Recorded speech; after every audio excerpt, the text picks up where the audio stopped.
Guys, 3 सरकारी offices में काम करने के बाद मैंने अपनी नौकरी छोड़ दी बिना किसी बैकअप के। But that was not impulsive, it was decided, it was planned. नमस्ते, मेरा नाम है काजल सुमाल और आप ये वीडियो देख रहे हैं हर्षल एंड काजल पर, और आप सभी का स्वागत है मेरे इस छोटे से स्टोरी टाइम में। तो ये स्टोरी मैं आप लोगों के साथ शेयर कर रही हूँ क्योंकि मुझसे बहुत सारे लोगों ने ये पूछा कि आपकी क्या एकेडमिक जर्नी रही, आपने क्या पढ़ाई की कि आप इतने सारे गवर्नमेंट ऑफिसेज़ में काम कर पाए। मैंने मिनिस्ट्री ऑफ जल शक्ति में काम किया, ministry of information and broadcasting में काम किया, प्रेस इंफॉर्मेशन ब्यूरो में भी काम किया, and that too without any proper government exam. जो आप भयंकर नाम सुनते हो ना सरकारी एग्ज़ाम्स के, उन सब के बिना ऐसे क्या पढ़ाई थी। तो ये मैं आप लोगों के साथ इस वीडियो में शेयर कर रही हूँ, और अगर आप लोगों का फीडबैक इस पे पॉजिटिव रहा, आप लोगों को ये वीडियोस अच्छे लगे, तो मैं कोशिश करूँगी कि आपके लिए और ऐसे वीडियोस ला सकूँ जिसमें मैं आपको गवर्नमेंट सेटअप में जुड़ने और गवर्नमेंट के साथ काम करने के या अलग अलग मिनिस्ट्रीज़ में काम करने के ऑल्टरनेट रूट्स बता सकूँ। क्या डिफरेंट रूट्स होते हैं गवर्नमेंट में जुड़ने के, ये मैं आप लोगों के साथ शेयर कर सकूँ। अगर आपके काम आएंगे, आपके किसी छोटे भाई बहन के लिए काम आएंगे, that would mean a lot to me. So coming back to the story, मेरी स्टोरी से सबसे पहले ना ये मिसकंसेप्शन क्लियर करना बहुत ज़रूरी है कि मुझे कई बार ये बोला गया कि अमीर की बीवी है इसलिए जॉब छोड़ दी, she was born with a silver spoon इसलिए ज़रूरत नहीं थी जॉब की, या फिर दिल्ली से है, दिल्ली में तो हर कोई मॉडर्न है, मॉडर्न सबको मतलब पता होता है अपॉर्चुनिटीज़ के बारे में, हर कोई एजुकेटेड होता है। तो I want you to know कि आप जिस दिल्ली की बात कर रहे हो और मैं जिस दिल्ली से आती हूँ, there is a lot of difference in these two Delhis. तो ये मैं ऐसा इसलिए बोल रही हूँ क्योंकि आप अगर दिल्ली से रहते हो ना, तो आपको ये ज़रूर पता होगा, अगर आप दिल्ली में रहते हो तो आपको ये ज़रूर पता होगा कि दिल्ली में कुछ एरियाज़ ऐसे हैं जहाँ पे ना उनके नाम के आगे गाँव लगता है। तो दिल्ली में आज भी गाँव हैं, दिल्ली में आज भी ऐसा माहौल है, आज भी ऐसी जगह हैं जहाँ पे लड़कियों के लिए education is a privilege. And मैं आपको ये बता पा रही हूँ because I belong to that area, और मैंने ये गांव का माहौल देखा है दिल्ली जैसे महानगर में रहते हुए, जहाँ पे लड़कियों को पढ़ने नहीं दिया जाता, या फिर जहाँ पे लड़कियों का पोटेंशियल वेस्ट हो जाता है, जहाँ पे उनको कहीं अच्छे कॉलेज में एडमिशन मिल सकता था उसकी जगह उनको स्कूल ऑफ ओपन लर्निंग में डाला जाता है जस्ट बिकॉज वो लड़कियाँ हैं। तो मैं एक ऐसे परिवेश से आती हूँ, और जब मैं सुनती हूँ कि she was born with a silver spoon, no I was not. मेरे पेरेंट्स ने मुझे कभी सिल्वर स्पून नहीं दिया, बट उन्होंने अपना सपोर्ट मुझे 100% दिया। उन्होंने एजुकेशन के लिए कभी मना नहीं किया, and they were very supportive. जो भी मेरे डिसीजंस रहे, जो भी मैंने कहा, कहीं भी पढ़ाई की, सो थैंक्स टू देम कि आज मैं ये वीडियो बना पा रही हूँ। और ऐसा नहीं है कि मतलब मैंने बहुत बाहर जाके, मतलब दिल्ली से बाहर, देश से बाहर जाके ऐसे पढ़ाई कर ली, ऐसा कुछ नहीं है। मैंने दिल्ली में रह के पढ़ाई की क्योंकि ये सारे जो कॉलेजेस, इनफैक्ट जॉब भी मेरी दिल्ली में थी क्योंकि ये मेरे घर के पास में थे। और कुछ कुछ चीज़ें ऐसी होती हैं जो आप नहीं चेंज कर सकते। मैं दिल्ली से मुझे पढ़ना था, और क्योंकि बहुत सारे चीज़ें ऐसी होते हैं, बहुत सारे फैक्टर्स ऐसे होते हैं जिनको आप अवॉइड नहीं कर सकते। ऐसे समाज से, ऐसे परिवेश से आने के बाद मेरे लिए दिल्ली में पढ़ाई करना भी अपने आप में बहुत बड़ी बात थी। तो मैंने जब कॉलेज ज्वाइन किया ना, तो वो तो एक अलग ही स्ट्रगल है भाई। मैंने ना मेरे को मिरांडा हाउस में एडमिशन मिला, और एडमिशन कैसे मिला, मैं गई कॉलेज के फर्स्ट डे पे। तो मैंने जब एग्ज़ाम दिया ना, तब डीयू में एक परसेंटेज के हिसाब से एडमिशन होता था, तब सीयूईटी नहीं था। तो मेरे जो नंबर्स थे वो इतने थे कि मुझे फ़र्स्ट कट ऑफ में ऑलमोस्ट अच्छे कॉलेजेस मिल रहे थे, and one of them was Miranda house. और मिरांडा हाउस में मुझे बीए हिंदी ऑनर्स मिल रहा था। मैं गई फर्स्ट डे ऑफ एडमिशन्स पर, और जाके मैं एडमिशन करा के आ गई।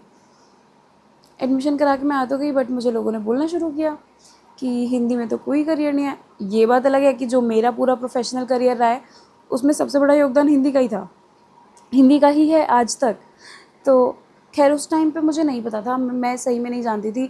और आप लोग खुद समझ सकते हो कि जब आप 12th के बाद निकलते हो तो आप कितने कंफ्यूज होते हो। आपको देश दुनिया का नहीं पता होता है। आप अभी जस्ट आप अपने कॉलेज के आप अपने स्कूल के बोर्ड एग्ज़ाम देके बाहर निकले हो, और अभी तक तो आप एनसीईआरटी पढ़ रहे थे। ये सब क्या हो गया कि करियर के बारे में सोचना है, ये सोचना है, वो सोचना है।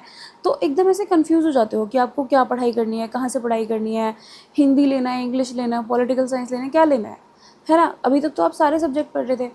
तो आई वॉज कन्फ्यूज, बट मुझे बहुत सारे लोगों ने बोला कि कुछ ऑप्शन नहीं है, तो मैं क्या गई, तब तक फर्स्ट कट ऑफ और फर्स्ट लिस्ट ऑफ एडमिशन वाला जो था वो ख़त्म हो चुका था, और अब टाइम आ चुका था सेकंड कट ऑफ का। सेकंड कट ऑफ तक मैं ये मन बना चुकी थी कि अब ना मैं मिरांडा हाउस से एडमिशन कटा लूँगी, और मैं तो विड्रॉ कर रही हूँ, अब मैं किसी और कॉलेज में एडमिशन लूँगी, किसी और सब्जेक्ट में एडमिशन लूँगी। मैं सेकंड कट ऑफ में मिरांडा हाउस गई, मतलब अब सोच रहा हूँ, मतलब जून की गर्मी में मैं इधर उधर कॉलेजों में धक्के खा रही हूँ। अभी मैं लाइन में लग के पहले एडमिशन करा के आई, लाइन में लगी हूँ मैं दोबारा कि मेरा एडमिशन आप कैंसिल कर दो। फिर मैं तीसरी लाइन में गई हूँ, मैं राजधानी कॉलेज गई, मैंने कहा आप मुझे एडमिशन दे दो बीए प्रोग्राम में। मैं वहाँ कम से कम 3-4 घंटे खड़ी रही एडमिशन की लाइन में, क्योंकि बच्चे बहुत सारे होते हैं, और वो मैनेजमेंट वगैरह जो था वो कुछ इस तरीके से था कि वहाँ पे सिंगल लाइन या ऐसे, I don't exactly remember, but कुछ तो था। तो वहाँ पे मैं लाइन में खड़ी रही, और जब मेरा टाइम आया 2-3 घंटे बाद, तो उन्होंने मुझे बोला कि आपका तो एडमिशन नहीं हो पाएगा। मैंने कहा क्यों नहीं हो पाएगा, मेरे तो नंबर भी हैं। कहते आपके नंबर ना ज़्यादा हैं, और इतने नंबर पे हम दे नहीं पाएंगे। मैं जस्ट अभी 12th ख़त्म करके आ रही थी, और मुझे, मेरे लिए ज़्यादा नंबर होने पे फेलियर होना was very shocking. I was like कि ज़्यादा नंबर है तो क्या हुआ, आपके कट ऑफ से तो मतलब ऊपर ही है ना, तो आप दे दो मुझे एडमिशन। दे लाइक कि नहीं, this would be unfair to other students जिन लोगों को इस कट ऑफ में एडमिशन मिलना था। फर्स्ट कट ऑफ के हो चुके हैं, आपको फर्स्ट कट ऑफ में आना चाहिए था। आई वाज लाइक कि भाई अब तो मुझे कहीं एडमिशन नहीं मिलेगा, मेरा तो ड्रॉप ईयर लगेगा। ड्रॉप ईयर लगने का खौफ आ गया अब तो मुझे, कि मतलब अच्छे खासे नंबर होने के बावजूद मुझे अगर ड्रॉप ईयर लेना पड़ेगा, तब तो मतलब ये तो मेरी बेवकूफ़ी है। सो मैं वहाँ से एकदम डिसअपॉइंट हो गई, एंड देन आई, मतलब इस बीच में ना मैं पूरा रिसर्च कर रही थी कि क्या, मतलब मैं लोगों की बातों में आ गई हूँ क्या, हिंदी में एक्चुअली ऑप्शन नहीं होते। तो मैं पूरा रिसर्च कर रही थी, मुझे पता लगा कि शायद मैं ज़्यादा ऐसे सोच रही थी, I was over thinking. And मुझे कुछ लोगों से मैंने तब बात भी की, दे वर लाइक कि ऐसा कुछ नहीं होता है, और शायद मैंने शुरू में कुछ गलत लोगों से बात कर ली थी। यू नो, समाज में ऐसे कुछ लोग होते हैं जो आपको हमेशा मिसगाइड करने की कोशिश करते हैं। सो एनीवे, फिर मैं दोबारा मिरांडा हाउस गई, और मुझे वहाँ पे एडमिशन मिल गया। थैंकफुली उन लोगों ने मुझे वापस ले लिया, because they were kind enough कि, और उन्हें समझ आया कि maybe I made a mistake. First cut off में तो मैं एडमिशन करा ही चुकी थी। सो ये मेरा मिरांडा हाउस का जितना क्रेज़ी जर्नी था ना, उससे ज़्यादा क्रेज़ी जर्नी मेरा आईएमसी का था। आईएमसी में तो मतलब भाई 1 साल का कॉलेज था वो, और उसमें 1 साल में क्या सब नहीं सीख लिया, क्या मतलब पूरा मास कॉम ऐसे निचोड़ दिया, पूरा जर्नलिज्म उस 1 साल में पूरा निचोड़ दिया गया था। उसके लिए तो मैंने, पता है, मैं मेरे कॉलेज के एग्ज़ाम थे, जब नेक्स्ट डे उसका एंट्रेंस था, तो दैट वाज क्रेज़ी। बट ये स्टोरी अभी आईएमसी की नहीं है, ये मिरांडा हाउस की स्टोरी नहीं है, ये आप लोगों की स्टोरी है। और मैं चाहती हूँ कि आप लोगों को पता लगे कि ऐसे सब्जेक्ट से पढ़ के भी आप गवर्नमेंट के साथ जुड़ सकते हो। तो जो लोग मुझसे पूछ रहे थे कि आपने क्या पढ़ाई की, मैंने लिटरेचर और जर्नलिज्म पढ़ा है। इसके अलावा मैंने कुछ एडिशनल बहुत ऐसे क्रेज़ी सब्जेक्ट्स नहीं पढ़े हैं कि मैं गवर्नमेंट सेटअप तक पहुंच पाई। सो गाइज़, मैं ऐसे ही वीडियोस, ऐसे ही बहुत सारे सेशंस के साथ में आप लोगों के साथ ये डिस्कस करना चाहती हूँ कि आप लोग गवर्नमेंट सेटअप से किस तरह जुड़ सकते हो। अगर आपको लगता है या आपको ऐसा फ़ील होता है कि आपको ये वीडियो पसंद आया, या फिर आप इस तरह के और वीडियोस देखना चाहेंगे, तो please let me know in the comment section. And ये भी बताइएगा कि आप और किस टॉपिक पे मुझसे जानना चाहोगे। क्या आपको इस वीडियो में ही कुछ ऐसा लगा कि मुझे इस पे और आपको बताना चाहिए, या इस पे आप कुछ सेपरेटली आप मुझसे सुनना चाहोगे, या आप कॉलेज के किस्से सुनना चाहोगे, या फिर आप मैंने अपनी जॉब में क्या किया, जॉब के बारे में आप और डिटेल जानना चाहोगे, तो just let me know in the comments guys. And thank you so much for listening.